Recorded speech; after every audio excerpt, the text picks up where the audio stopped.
E aí, pessoal, tudo bem? Vamos então para mais uma aula assíncrona nossa, né?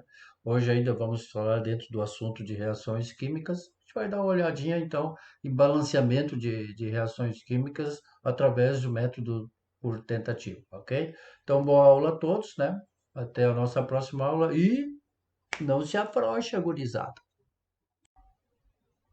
Então vamos lá, pessoal. Vamos continuar então com o nosso estudo das reações químicas, né? Hoje, então, vamos falar um pouquinho sobre o balanceamento de equações, certo? Vamos lá. Então, para a gente ter uma equação química, uma reação química balanceada, né? Eu tenho que ter os mesmos componentes, considerando os átomos dos reagentes, e os mesmos elementos, considerando átomos do produto, né? Aqui, então, eu tenho um átomo de carbono que está reagindo com dois átomos de oxigênio e produzindo aqui, então, né, uma molécula de gás carbônico, né, composta pelo átomo de carbono por dois de oxigênio. Então, eu digo que essa reação química aqui está balanceada, porque a quantidade de átomos que eu tenho de reagentes é a mesma quantidade de átomos que eu tenho nos produtos, certo? Quando a reação não está balanceada, né, não fecha essa quantidade de átomos que eu tenho dos reagentes com o do produto, né? Como aqui eu tenho a reação, por exemplo, do gás hidrogênio com o gás oxigênio, que é formado por dois átomos de hidrogênio e o gás oxigênio formado por dois átomos de oxigênio, né? Eles estão reagindo e produzindo uma molécula de água. Então, se vocês observarem bem aqui, eu tenho dois átomos de hidrogênio e só um de oxigênio. Então, eu digo que essa minha reação química não está balanceada. Não esqueçam que a equação química é a representação de uma reação química, né? Na verdade, eu não estou usando aqui uma molécula de gás de hidrogênio com outra molécula de gás oxigênio.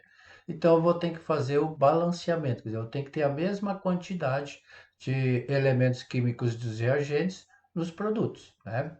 Então, aqui, né, a representação esquemática dos átomos. Na verdade, para mim conseguir ter aqui o mesmo número de átomos dos produtos, né, com o mesmo número de átomos dos reagentes, eu vou precisar aqui de duas moléculas de gás de hidrogênio, certo? Porque aí eu vou ter quatro átomos de hidrogênio. Eu vou continuar com meus dois átomos do gás oxigênio, então com uma molécula só de gás oxigênio, né? Que vão reagir e produzir, na verdade, então, duas moléculas de água. Eu tenho aqui os dois átomos de oxigênio e aqui os quatro átomos de hidrogênio. Aí, então, eu digo que essa minha equação aqui, né, está balanceada. Então, na verdade, eu tenho aqui duas moléculas de H2, ou seja, quatro átomos de hidrogênio, reagindo com dois oxigênios, né? Produzindo então duas moléculas de água. 2 vezes 2, 4 hidrogênios. Esse 2 está multiplicando o oxigênio também, então dois átomos de oxigênio. Então eu digo que a minha equação química está balanceada, certo?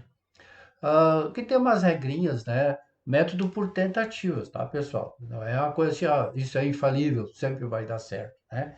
Então é por tentativas. Nós vamos tentar, né, resolver com esse método. A maioria das equações químicas não balanceadas a gente consegue resolver por esse método, né? O primeiro, né? O que que tu vai fazer?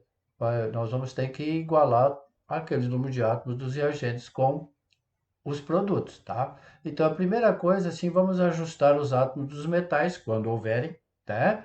Depois, no segundo passo, vamos ajustar os átomos dos ametais, quando houverem também, né? Depois, os átomos de hidrogênio e, por fim, os átomos de oxigênio.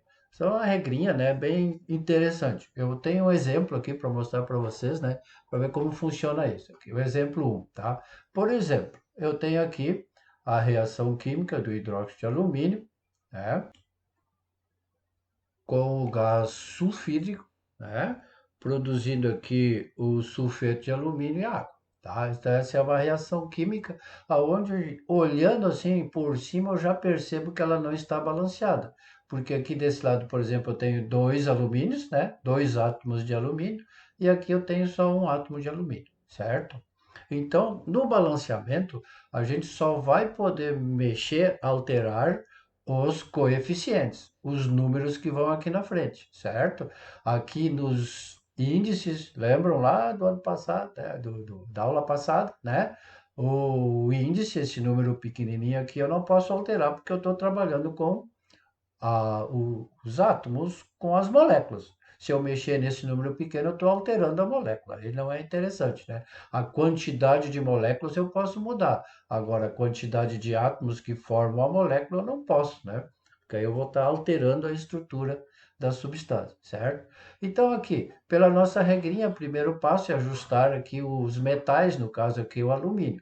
Aqui eu tenho dois alumínios, então para que eu tenha dois alumínios aqui, eu vou acrescentar eles aqui na frente dessa molécula toda aqui, certo? Do hidróxido de alumínio. Então, dois, o alumínio eu tenho agora dois aqui e dois aqui, tá balanceado, né? No próximo passo, eu vou ajustar o ametal, o que não é metal. Dessa reação química aqui, o que não é metal é o enxofre. Olhando aqui o enxofre, eu tenho três enxofres aqui, né? São três átomos de enxofre. Para que eu tenha três átomos de enxofre desse lado, eu vou ter que colocar aqui o coeficiente na frente do gás sulfídrico, né? Dentro desse raciocínio, então agora eu vou ter aqui, ó, 3 está multiplicando o hidrogênio e o enxofre, né? Então eu tenho 3 enxofre desse lado, tenho 3 enxofre desse lado também, né? Reparem que aqui nos reagentes eu já completei os dois coeficientes aqui.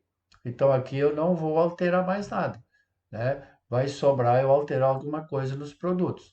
Continuando aquele raciocínio, né? Nós vamos no terceiro passo ajustar os hidrogênios, né? Olhando aqui esse lado que já está completo, né? Quantos hidrogênios eu tenho desse lado aqui? Esse 3 está multiplicando a hidroxila que está aqui dentro, o H, né? Então seria 3 hidrogênios. Mas acontece que eu tenho duas moléculas de hidróxido de alumínio, né? Então, esse 2 está multiplicando esses 3 hidrogênios que estão aqui. Então, aqui eu tenho 6 hidrogênios. E aqui eu tenho 2 hidrogênios com 3 moléculas de ácido sulfídrico, onde é que eu tenho 3 vezes 2, 6 hidrogênios também. Então, eu tenho 12 hidrogênios desse lado. Para que eu tenha 12 hidrogênios desse outro, eu tenho que colocar aqui o 6 na frente, 2 vezes 6. Então, agora eu tenho 12 hidrogênios aqui e tenho 12 hidrogênios aqui como os reagentes.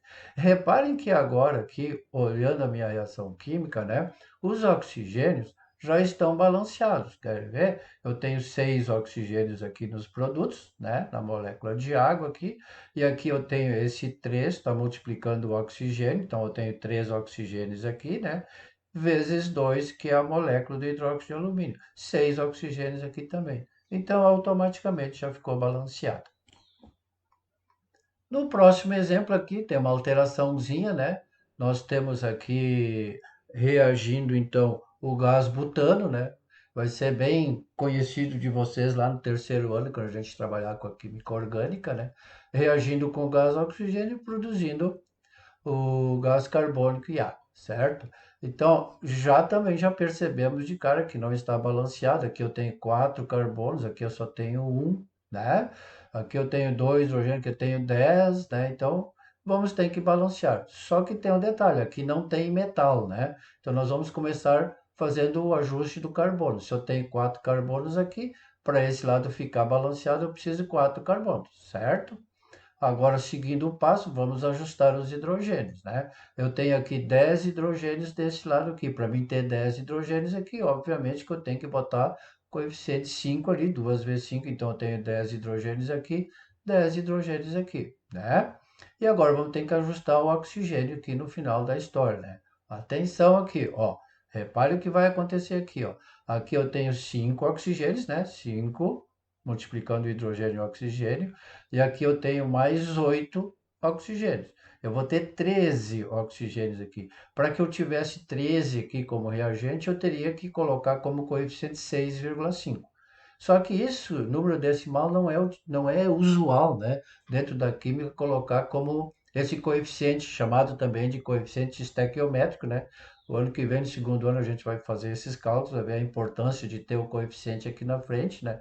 Então, para que não fique esse número aqui decimal, a gente vai multiplicar todas as substâncias que estão aqui por 2, né? Então, aqui vai ficar duas moléculas de gás buteno, né? Aqui vai ficar 13 de gás oxigênio, 8 de gás carbônico e 10 de hidrogênio.